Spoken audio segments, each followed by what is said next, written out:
कक्षा 12 के chapter number 8 D एवं एफ ब्लॉक के तत्वों में हम पढ़ रहे हैं यहाँ पर प्रथम संक्रमण श्रेणी के तत्वों के गुण धर्म में सामान्य प्रवृत्तियां।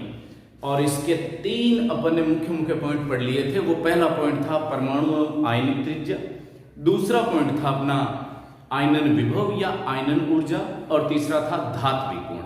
आज अपन शुरू करेंगे ऑक्सीकरण अवस्थाओं से कि संक्रमण धातुओं की ऑक्सीकरण अवस्थाएं किस प्रकार से परिवर्तित होती हैं और इन्हें परिवर्तनशील ऑक्सीकरण अवस्थाएं क्यों कहा जाता है, और कौन सा तत्व है जो 3D है प्रथम संक्रमण श्रेणी का, वह कौन सा तत्व है, कौन सी ऑक्सीकरण अवस्था दर्शाता है। तो लीजिए करते हैं शुरू। मैं हूं घनश्याम सैनी और आप मुझे देख रहे हैं यूट्यूब चैनल केमिस्ट्री धाम पर। तो बिना किसी देरी के अपना आज का जो चौथा पॉइंट है वो शुरू करने जा रहे हैं अपन ऑक्सीकरण अवस्थाएं। देखिए हम इस चैप्टर को बहुत अच्छे से अब तक ये सीख चुके हैं कि इनका जो सामान्य इलेक्ट्रॉनीय विन्यास है इसका प्रथम संक्रमण श्रेणी का यानी 3D की अपन बात करें, सामान्य इलेक्ट्रॉनीय विन्यास। जब अपन संक्रमण धातुओं की बात करते हैं तो N-1 D 1 to 10 N S 1 to 2, यानी S में 1 से 2 इलेक्ट्रॉन हो सकते हैं, कुछ में 1 भी तो रहता है। यहां N की जगह या प्रथम संक्रमण श्रेणी की बात करूं तो क्या रहेगा 3D 1 to 10 और N की जगह 4 आ जाएगा, 4S 1 to 2। ठीक है। अब देखिए ऑक्सीकरण अवस्थाओं से मतलब क्या है। यहाँ पर आयनन ऊर्जा मैंने आपको पढ़ाई है, आयनन विभव। हमने क्या किया, परमाणु को इतनी ज्यादा ऊर्जा दी कि उसके बाह्यतम कोश का जो इलेक्ट्रॉन है वह आराम से निकल जाए। तो इलेक्ट्रॉन को उसके बाह्यतम कोश से हटाने हेतु जितनी ऊर्जा की आवश्यकता होती है उसको अपन कहते हैं आयनन विभव या आयनन ऊर्जा। अब अपन ने क्या किया, इनका अंतिम कोश कौन सा है भाई 4s, चौथा कोश है ना, और s कक्षक है। इसमें या तो 1 इलेक्ट्रॉन या फिर 2 इलेक्ट्रॉन होते हैं।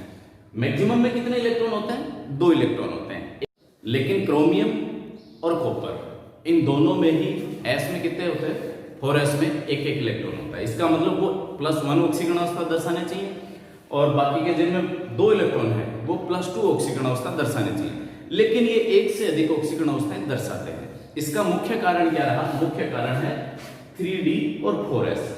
ये जो 3D और 4s हैं इन दोनों कक्षकों के बीच में ऊर्जा अंतर बहुत ही कम होता है।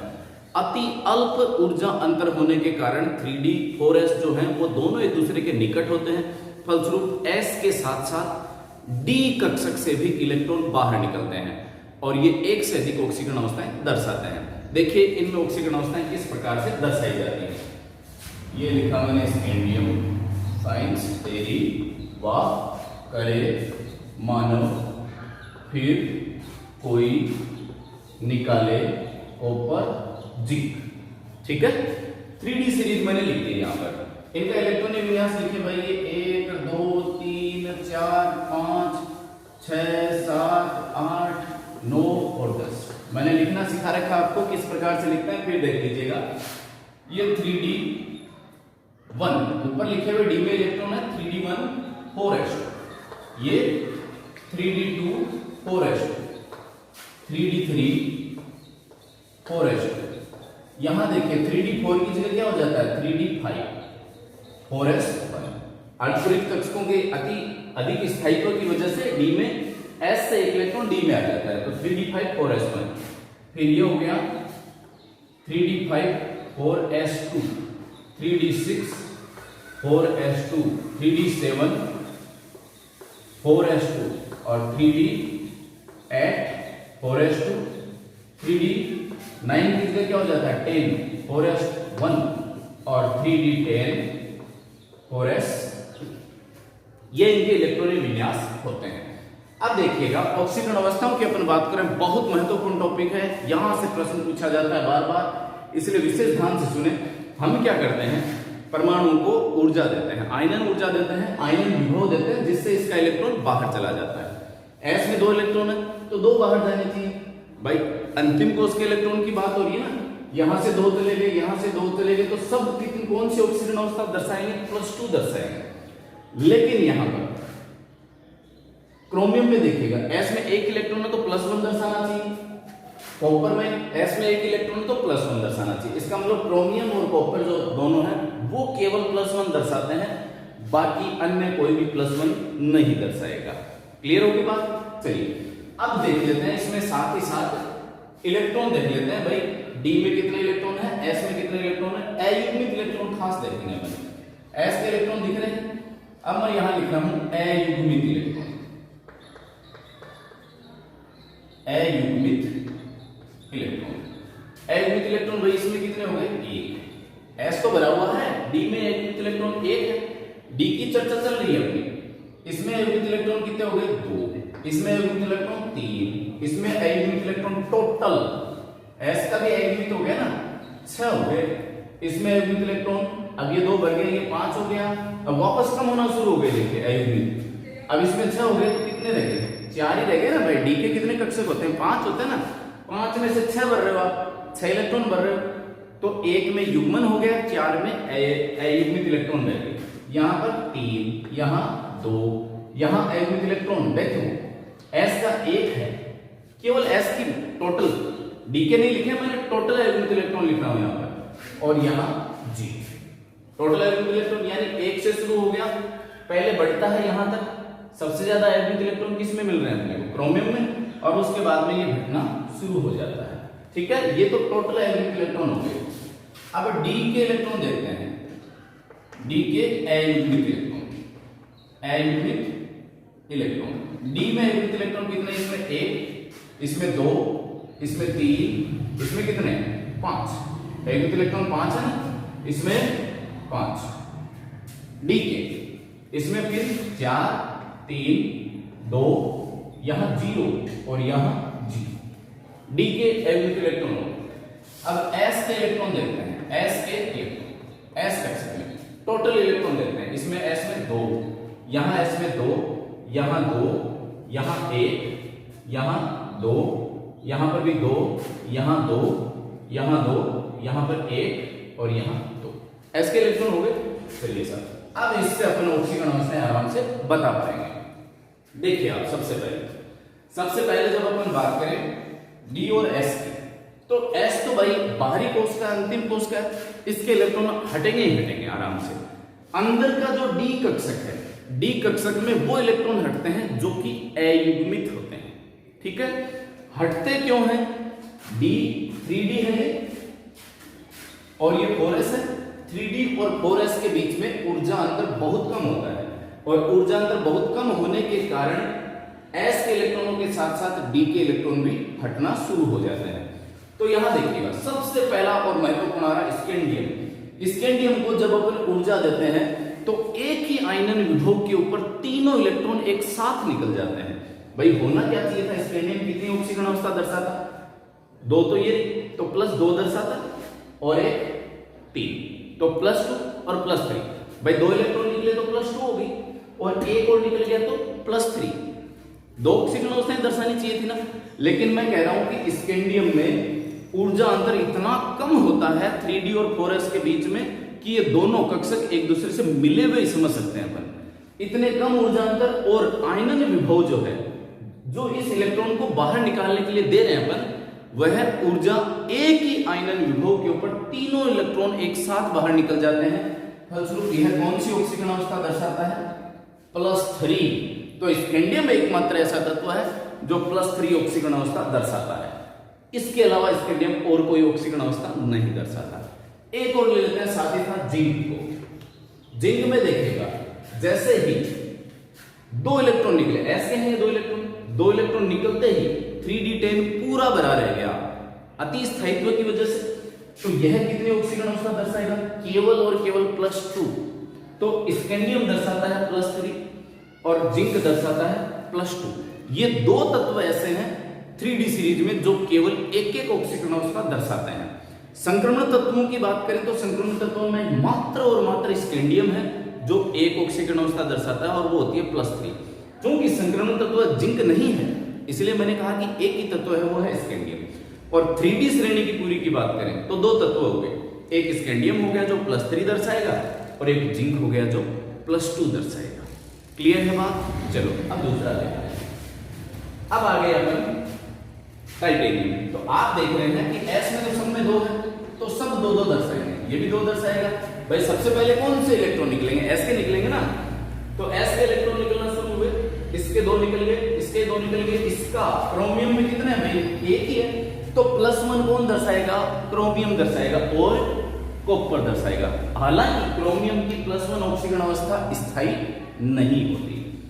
फिर देखते हैं आगे अपन, इसमें कितने इलेक्ट्रॉन, +2, 2 इलेक्ट्रॉन, यहां से भी +2, यहां से भी 2 निकल गए, यहां से भी 2 निकल गए। कॉपर में कितने हैं, +1। तो कॉपर और क्रोमियम ये दोनों कौन सी ऑक्सीकरण अवस्था दर्शाते हैं, +1 दर्शाते हैं। बाकी सभी तत्व, स्कैंडियम को छोड़ दो, बाकी सभी तत्व कौन सी ऑक्सीकरण अवस्था दर्शाएंगे, +2 ऑक्सीकरण अवस्था दर्शाते हैं। क्लियर है बात। चलो ये तो S के इलेक्ट्रॉन त्यागने से होगी। अब मैं कह रहा हूं कि S और D तो मिले हुए ही है, यानी ऊर्जा अंतर बहुत कम है, तो S के बाद में इलेक्ट्रॉन निकलने की बारी किसकी होगी, D से। तो D का इलेक्ट्रॉन, D में यहाँ अयुग्मित इलेक्ट्रॉन कितने, इसमें 2 है, तो +2 के बाद में एक और निकला तो कितना हो गया, +3, एक और निकल गया कितना हो गया, +4। तो टाइटेनियम कौन सी ऑक्सीकरण अवस्था दर्शा रहा है, +2 +3 +4। फिर आगे अपन वेनेडियम में।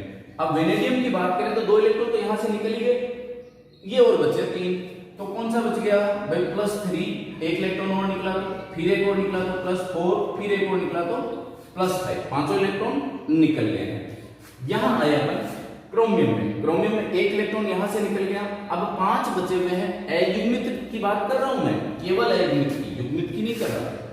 क्यों, ठीक है ना, इसमें तो टोटल बात कर ली मैंने, यहाँ पर +6 टोटल हो गए थे। अब मैं बात कर रहा हूं यहां पर अयुग्मित D कक्षकों की, D कक्षकों में अयुग्मित इलेक्ट्रॉन होंगे, तो इसमें 5 इलेक्ट्रॉन है, यानी इनको भी बाहर निकाला जा सकता है। तो +1 के बाद में जो शुरू होगी वो शुरू हुई, +2 होगी, +3 होगी, तो इसके साथ ही देखिए +2 और +3 होगी। अब इसके में कितने इलेक्ट्रॉन निकल गए, 3 निकल गए, एक +6, भाई 6 इलेक्ट्रॉन जब सारे बाहर निकल जाए तो स्टेबल स्टेट मैंने लिखे यहाँ पर +2 +3 और +6, 6 इलेक्ट्रॉन तक निकल सकते हैं, इसलिए इसकी ऑक्सीकरण अवस्था कहां तक जाएगी, 6 तक जाएगी। अब देखो यहाँ इसमें देखिए 4s में 2 इलेक्ट्रॉन हो गए और 3d में कितने हैं, 5 अयुग्मित इलेक्ट्रॉन है, मतलब कुल कितने जा सकते हैं, 7 तक निकल सकते हैं। तो अधिकतम ऑक्सीकरण अवस्था कौन दर्शा रहा है यहाँ पर, मैंगनीज दर्शाएगा, कितनी, +7 तक जाएगा। लेकिन मोस्ट स्टेबल की जब अपन बात करते हैं तो +2 +4 +5 +7 ये ऑक्सीकरण अवस्थाएं हैं जो कि मैंगनीज के द्वारा दर्शाई जाती हैं। +2 +4 +5 +7 ये कौन दर्शा रहा है, मैंगनीज दर्शा रहा है। फिर आगे अपन आयरन में, आयरन में 2 इलेक्ट्रॉन इससे निकल गए, +2 होगी, एक मोस्ट स्टेबल स्टेट इसकी +3, एक और निकल गया इससे, +3 होगी मोस्ट स्टेबल स्टेट। उसके बाद में कोबाल्ट आया, कोबाल्ट में वही चलेगा, +2 और +3। क्लियर होगी बात।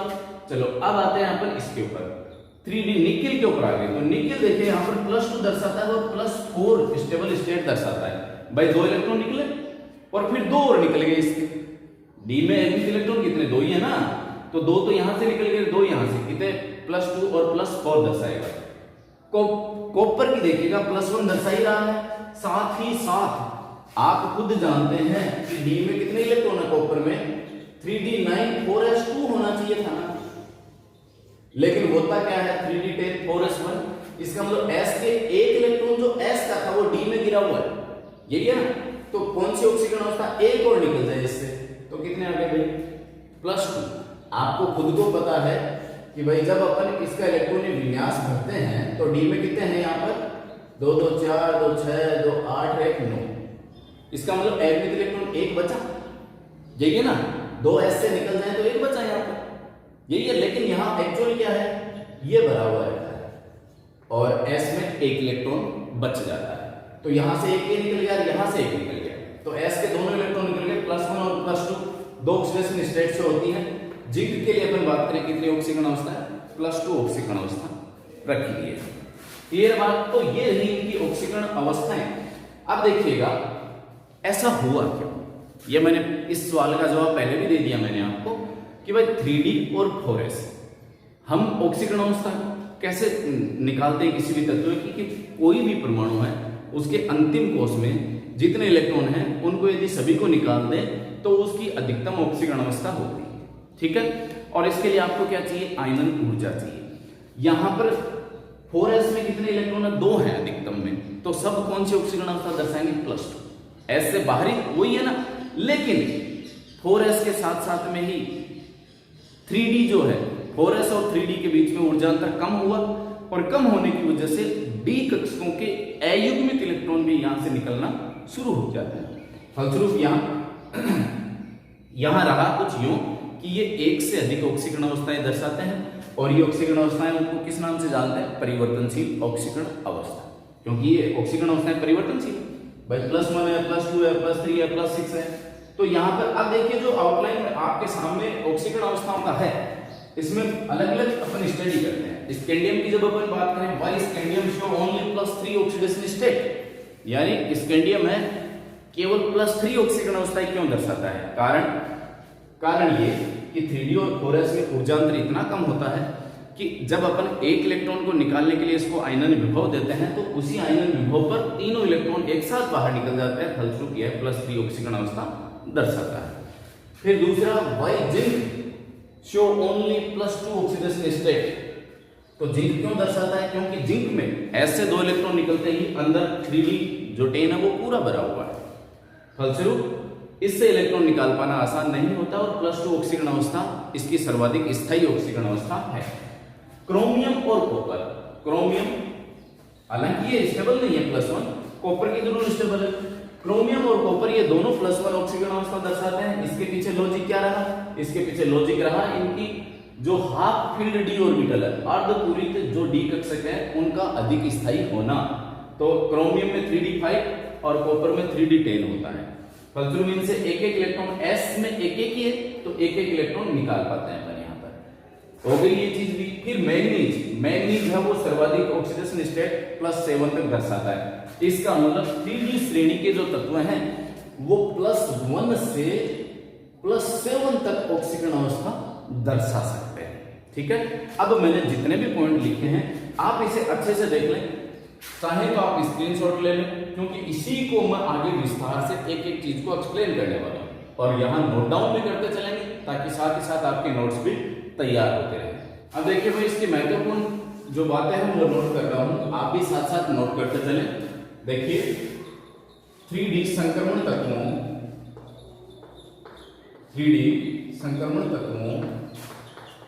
का इलेक्ट्रॉनिक विन्यास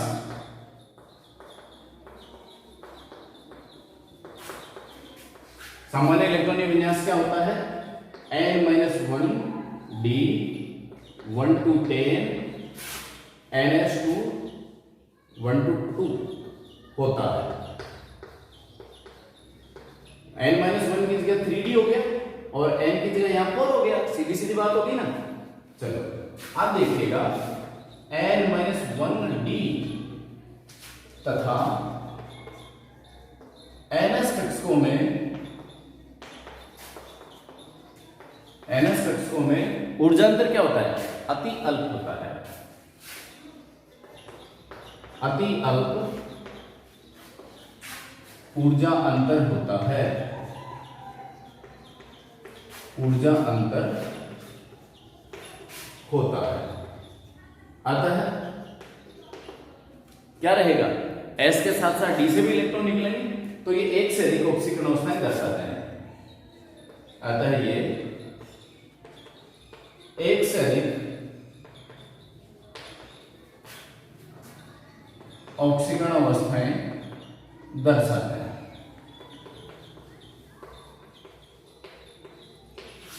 ठीक है, कारण हो गया कि भाई एक से अधिक ऑक्सीकरण अवस्थाएं क्यों दर्शाते हैं, कि भाई दोनों कक्षकों के बीच में ऊर्जा अंतर कम होता है, फलस्वरूप क्या रहेगा, S के साथ साथ में D से भी इलेक्ट्रॉन निकलना बाहर शुरू हो जाएंगे, और ये एक से अधिक ऑक्सीकरण अवस्थाएं दर्शाएंगे।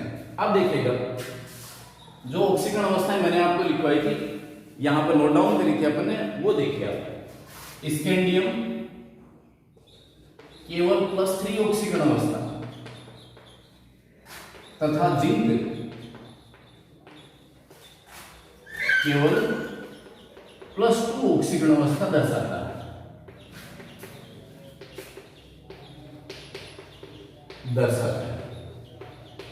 हो गया भाई। +1 कौन कौन दर्शा सकता है, याद करो, तथा कॉपर +1 ऑक्सीकरण अवस्था दर्शा पाते हैं। केवल ये दो ही है जो +1 दिखा सकते हैं, बाकी नहीं दिखाते। इसके बाद में यहां देखिएगा अधिकतम इन संक्रमण तत्वों की जो ऑक्सीकरण अवस्था है वो कहां से कहां तक चाहिए। तो संक्रमण तत्व +1 से अधिकतम कितनी थी +7 तक ऑक्सीकरण अवस्था दर्शाते हैं। +7 कौन दर्शाता है? मैग्नीज, यानी Mn+7 ऑक्सीकरण अवस्था दर्शाता है। तो ऐसा क्यों रहा? ऐसा इसलिए रहा कि भाई जब अपन मैग्नीज तक चलते हैं तो डी कक्षकों में अयुग्मित इलेक्ट्रॉनों की संख्या बढ़ती जाती है। जैसे ही डी कक्षकों में युग्मन शुरू हो जाता है तो युग्मन होने से अयुग्मित इलेक्ट्रॉनों की संख्या घट जाएगी और ऑक्सीकरण अवस्था के मान भी घटने लग जाएंगे। इसका मतलब शुरुआत में ऑक्सीकरण अवस्था बढ़ती जाएगी और अधिकतम किसमें हो जाएगी? मैग्नीज में, और मैग्नीज के बाद में ये वापस घटने लग जाएगी। तो देखिएगा डी कक्षकों में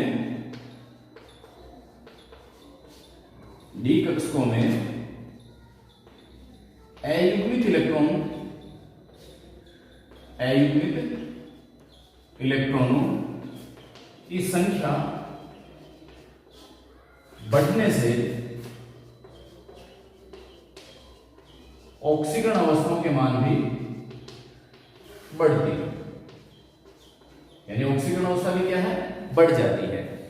और जैसे ही युग्मन होना शुरू हो जाएगा, अर्थात कहां तक बढ़ेंगे? स्कैंडियम से मैग्नीज तक अयुग्मित इलेक्ट्रॉन बढ़ते हैं, अयुग्मित इलेक्ट्रॉन बढ़ते हैं। इसीलिए स्कैंडियम से मैग्नीज तक चलते हैं तो ऑक्सीकरण अवस्था के मान बढ़ते जाते हैं। जैसे युग्मन शुरू हो जाएगा ये घटने लग जाएगी ऑक्सीकरण अवस्था। इसके पश्चात अयुग्मित इलेक्ट्रॉन की संख्या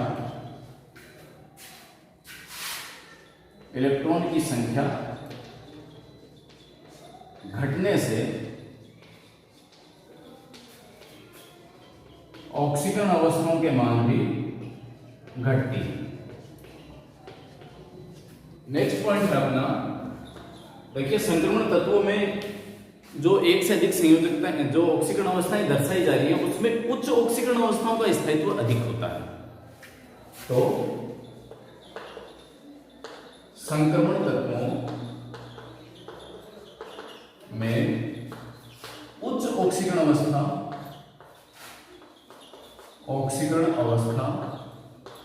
का स्थायित्व अधिक होता है।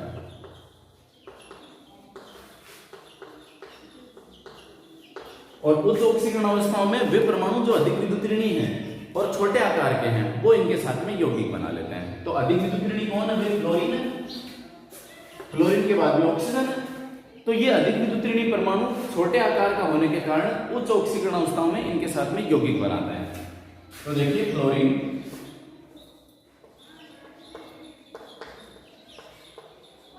तथा ऑक्सीजन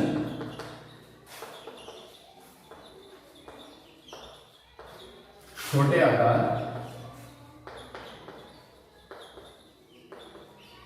व अधिक विद्युत ऋणी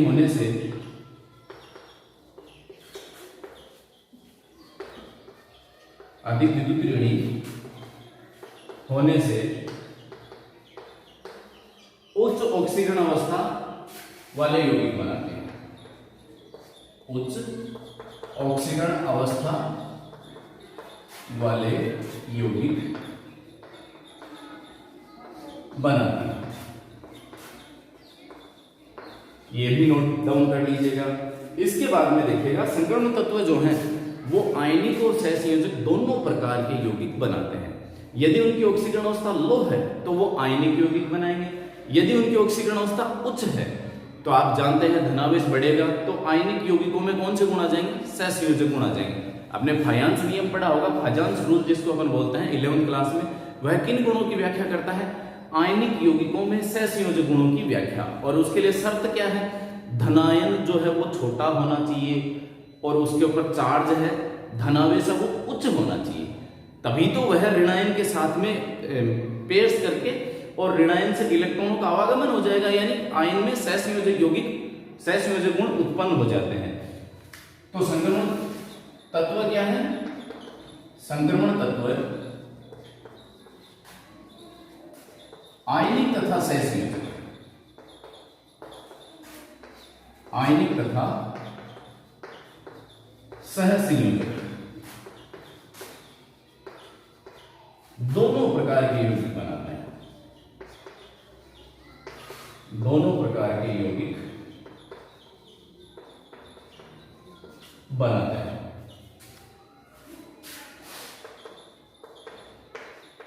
कम ऑक्सीकरण अवस्था वाले, कम ऑक्सीकरण अवस्था वाले तत्व सहसंयोजक, तत्व आयनिक, कम ऑक्सीकरण अवस्था में आयनिक तथा उच्च ऑक्सीकरण अवस्था में, उच्च ऑक्सीकरण अवस्था में सहसंयोजक गुण आ जाते हैं, धनावेश बढ़ जाएगा ना, सहसंयोजक गुण आ जाते हैं। क्लियर हो गई ये बात। नेक्स्ट है अपना कि भाई इन यौगिकों की ऑक्सीकरण अवस्था बढ़ेगी, मतलब धनावेश बढ़ेगा इसके अंदर। धनावेश बढ़ने का मतलब हो गया कि उसके पास इलेक्ट्रॉनों की कमी होगी, तो वो यौगिक क्या करेंगे, इलेक्ट्रॉन ग्रहण करने के प्रयास में रहेंगे। और लुईस अवधारणा के अनुसार जो इलेक्ट्रॉन ग्रहण करता है वह कहलाता है लुईस अम्ल। इसका मतलब ज्यों-ज्यों इस पर पॉजिटिव चार्ज बढ़ेगा यानी ऑक्सीकरण अवस्था बढ़ेगी तो इनके यौगिकों की अम्लीय प्रकृति भी बढ़ जाएगी, है ना। तो संक्रमण धातु, संक्रमण धातुओं की ऑक्सीकरण अवस्था बढ़ने के साथ साथ इनके यौगिकों की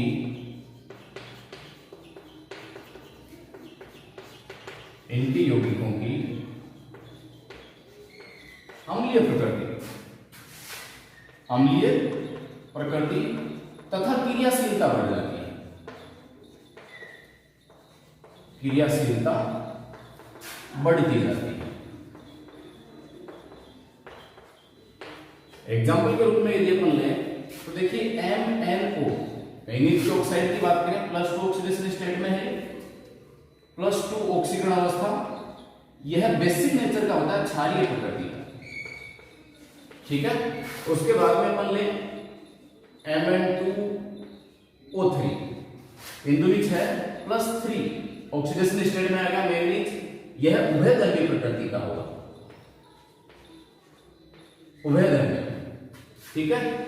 इसके अलावा अपन लें MnO3, अब यहां इसकी ऑक्सीकरण अवस्था कर दी मैंने +6 हो गई है, तो ये किस प्रकृति का रहेगा, आप देखिए जो ऑक्सीकरण अवस्था बढ़ती जा रही है इस पे इलेक्ट्रॉनों की कमी होती जा रही है और यह इलेक्ट्रॉन ग्रहण करने की तरफ अग्रसर रहेगा, इसका मतलब लुईस अम्ल की भांति कार्य करने वाला है।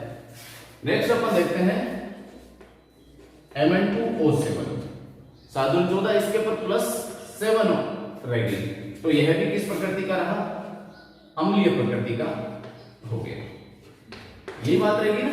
तो Mn2O7 यह अम्लीय प्रकृति का रहने वाला है, यानी तात्पर्य यह रहा कि Mn3 Mn4 जैसे MnO2 और ले लें तो ये +4 ऑक्सीडेशन स्टेट होगी, ये तो उभयधर्मी प्रकृति की हो गई, ये क्षारीय प्रकृति का हो गया जिसकी ऑक्सीकरण अवस्था कम है, और जिसकी ऑक्सीकरण अवस्था उच्च है वह कैसा हो गया, अम्लीय प्रकृति का हो गया है। इसके अलावा लास्ट पॉइंट अपना यह है कि कुछ संक्रमण धातुएं, कुछ संक्रमण यौगिक धातुओं के यौगिक इस प्रकार के भी होते हैं कि वह शून्य ऑक्सीकरण अवस्था दर्शाते हैं। यह डिपेंड करता है उस उनसे जुड़ा हुआ लिगेंड कैसा है। यदि लिगेंड उदासीन है, न्यूट्रल प्रकृति का है, तो मोस्टली कार्बोनिल के साथ में, कार्बोनिल जो कंपाउंड होते हैं उनमें उस धातु की ऑक्सीकरण अवस्था शून्य होती है। देखते हैं अभी अपन एग्जाम्पल। अगला है कुछ संक्रमण तत्व है,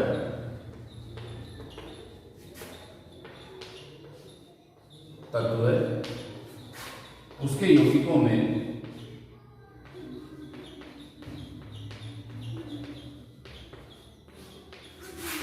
मोस्टली किसके साथ होता है, कार्बोनिल के साथ में, CO यौगिक, यानी कार्बोनिल यौगिक लिख देता हूं मैं यहां पर, कार्बोनिल यौगिक में शून्य ऑक्सीकरण अवस्था दर्शाते हैं, शून्य ऑक्सीकरण अवस्था दर्शाता है। एग्जाम्पल लेना, जैसे निकिल का ले लें, NiCO का होल 4, ये संकुल कॉम्प्लेक्स कंपाउंड जो मैंने आपको चैप्टर नंबर 9 में पढ़ा रखा वो है ये। आयरन का लें हम यदि तो FeCO का होल 5, कोबाल्ट का लें यदि ये लो, तो ये कोई कॉम्प्लेक्स कंपाउंड हो गए अपने या कार्बोनिल के यौगिक हो गए, इनमें इनकी ऑक्सीकरण अवस्थाएं कितनी होती है, धातु की शून्य ऑक्सीकरण अवस्था देखने को मिलती है। क्लियर होगी बात। ये था अपना ऑक्सीकरण अवस्था का टॉपिक। इससे संबंधित यदि कोई दिक्कत हो, समस्या हो, तो आप कमेंट बॉक्स में जरूर लिखें, बहुत महत्वपूर्ण है। इसे बार बार आराम से चेक करें और आपको समझ में आएगा कि क्यों ये तत्व एक से अधिक ऑक्सीकरण अवस्थाएं दर्शाते हैं। ये संक्रमण धातुओं की 5वीं प्रॉपर्टी है उत्प्रेरकीय गुण। 5वीं प्रॉपर्टी में लिख रहा हूं उत्प्रेरकीय गुण, कैटालाइटिक प्रॉपर्टीज। देखिए आपने उत्प्रेरक को बहुत अच्छे से पढ़ा है कि भाई उत्प्रेरक क्या करते हैं, किसी भी अभिक्रिया में भाग लेते हैं, उसके वेग को बढ़ा देते हैं और अंत में स्वतः खुद अपरिवर्तित रूप से प्राप्त हो जाते हैं। अब ये उत्प्रेरक करते क्या है, अभिक्रिया के वेग को बढ़ा रहे हैं यहाँ पर, ठीक है। तो उत्प्रेरक के रूप में जो प्रयोग किए जाते हैं वो मोस्टली क्या है, संक्रमण धातुएं ही हैं। क्यों, इन्हीं को क्यों प्रयोग करते हैं, तो हमें पता है कि संक्रमण धातुओं का N-1 जो डी कक्षक है वह आंशिक भरा रहता है, यानी खाली रहता है। भाई कुछ ही इलेक्ट्रॉन रहता है संक्रमण धातु में, पूर्णतः तो भरेगा ही नहीं। संक्रमण धातु किन्हें कहते हैं, जिनके N-1 डी कक्षक है वो आंशिक भरे हो, यानी पूरी तरह से भरा हुआ नहीं होना चाहिए, वो संक्रमण धातुएं हैं। तो संक्रमण धातुओं को उत्प्रेरक के रूप में प्रयुक्त किया जाता है। क्यों करते हैं, क्योंकि इनके N-1 डी कक्षक आंशिक भरे होने के कारण या रिक्त होने की वजह से ये क्या करते हैं, क्रिया कारक से क्रिया करके एक मध्यवर्ती बना लेते हैं। क्या रहेगा, संक्रमण धातुओं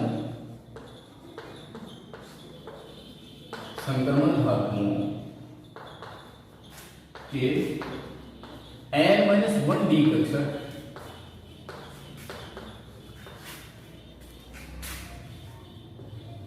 आंशिक भरे होने के कारण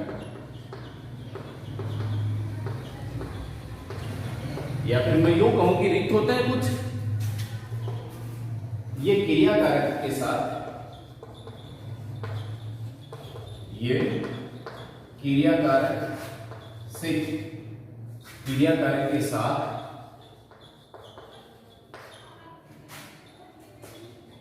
मध्यवर्ती यौगिक बना लेते हैं,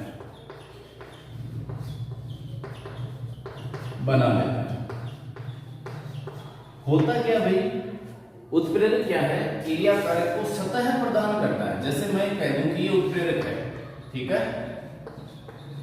भाई, आयरन का टुकड़ा मान लीजिए आप Fe, उत्प्रेरक है। इस उत्प्रेरक के ऊपर क्रिया कारक क्या करेंगे, इनके रिक्त जो डी कक्षक हैं उनके साथ में बॉन्डिंग करते हुए और यहां जमा हो जाते हैं, तो ये एक मध्यवर्ती बन गया।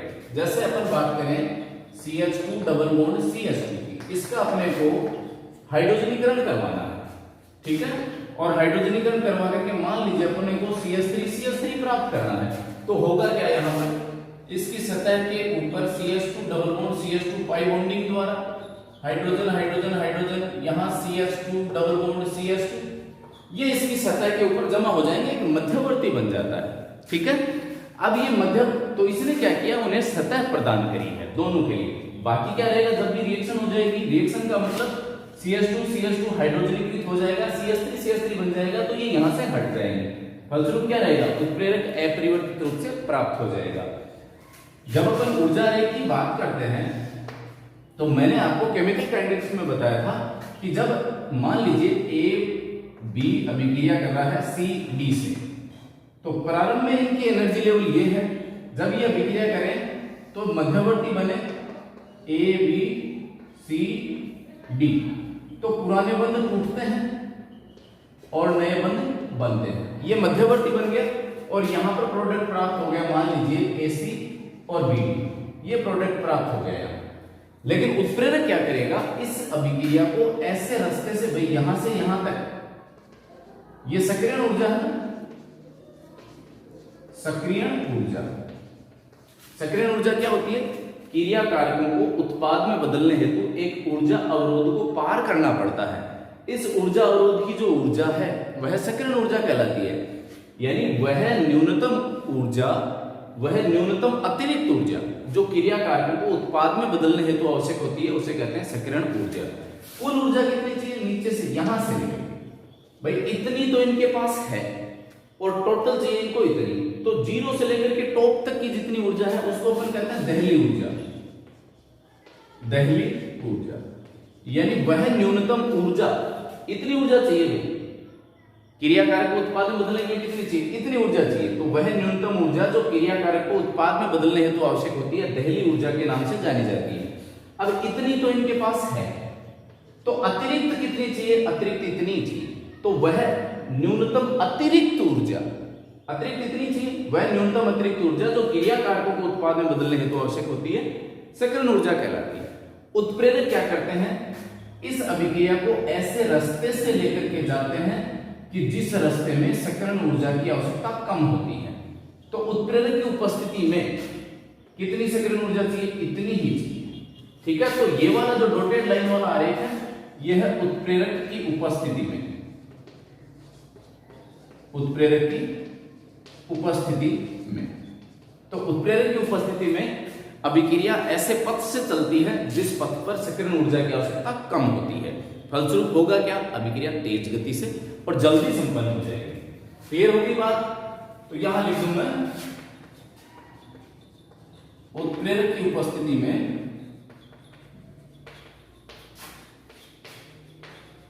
अभिक्रिया ऐसे पथ से संपन्न होती है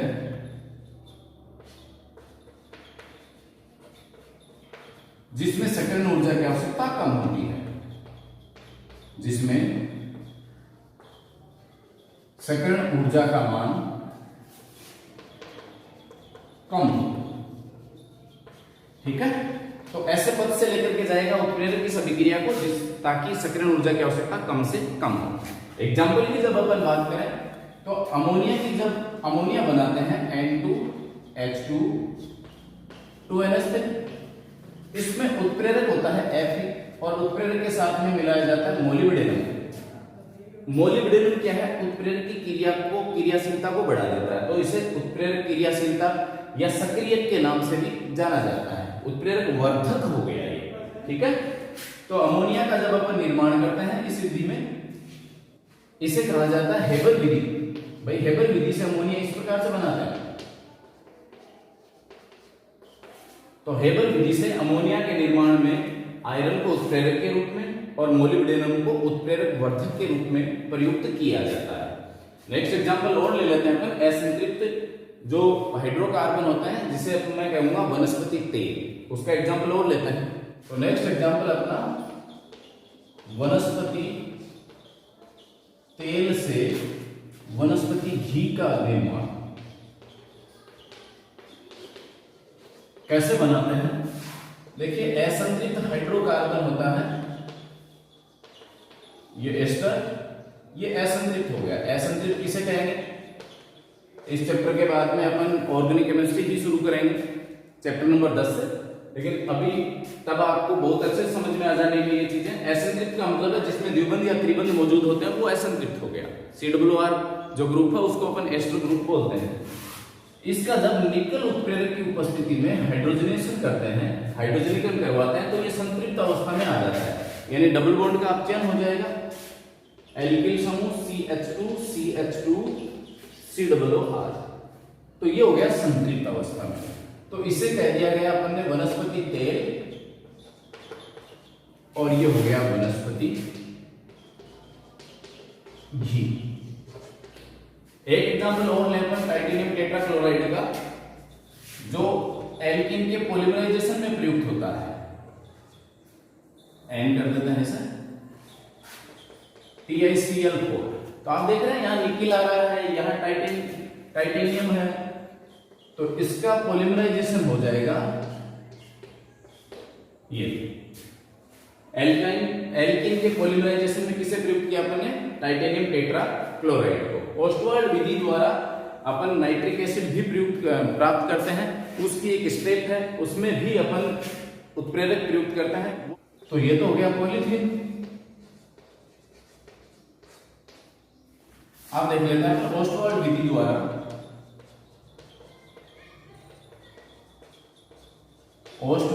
द्वारा किसका निर्माण किया जाता है? HNO3 का संश्लेषण। और इसका एक पद होता है जिसमें अपन क्या करते हैं, अमोनिया में ऑक्सीजन गैस प्रवाहित करवाते हैं प्लेटिनम उत्प्रेरक की उपस्थिति में, जो किसका है? डी ब्लॉक का तत्व है ना ये। 800 डिग्री सेल्सियस तापमान के ऊपर तो ये NO+H2O में कन्वर्ट हो जाता है। यहां हुआ कुछ ऐसा 4 5 4 की 12 6 दूनी 12, ये तो ये था अपना ओस्टवाल्ड विधि द्वारा HNO3 जो अपन प्राप्त करते हैं, उसकी एक स्टेप आती है उसके अंदर। जब अपन पी ब्लॉक पढ़ेंगे उसके तहत आप देखोगे कि ये कहां पर कौन सी जगह पर ये स्टेप आ रही है। इसमें उत्प्रेरक क्या ले रहे हैं अपन? प्लेटिनम ले रहे हैं। तो इस प्रकार से आपने देखा कि संक्रमण धातु या डी ब्लॉक के जो तत्व हैं उन्हें उत्प्रेरक के रूप में क्यों प्रयुक्त किया जाता है। कारण क्या रहा? इनके N-1 डी कक्षक जो हैं वो वेकेंट होते हैं, खाली होते हैं। खाली का मतलब पूरे खाली नहीं होते, यानी पूर्णतः भरे हुए नहीं होते हैं। फलस्वरूप क्या होगा, ये जो क्रिया कारक हैं उनको सतह प्रदान करेंगे। क्रिया कारक इनसे क्रिया करके इनकी सतह पर जुड़ करके और मध्यवर्ती यौगिक बना लेंगे, जो आगे चल करके उत्पाद में बदल जाएगा और उत्प्रेरक अपने आप अपरिवर्तित रूप से अपने को प्राप्त हो जाते हैं। ये रही आज की अपनी कक्षा। अगले लेक्चर में अपन लेकर के आएंगे पुनः इनकी प्रॉपर्टीज के साथ में ही अपन पढ़ने वाले हैं। कल का लेक्चर डी ब्लॉक के लिए प्रॉपर्टी रहने वाली है, बहुत ही महत्वपूर्ण चुंबकीय प्रकृति वाली। तो मिलते हैं अगली क्लास में, तब तक आप पढ़ते रहिए, स्वस्थ रहिए, मस्त रहिए और बने रहिए केमिस्ट्री धाम के साथ में। मिलते हैं अगली क्लास में। जय हिंद, जय भारत।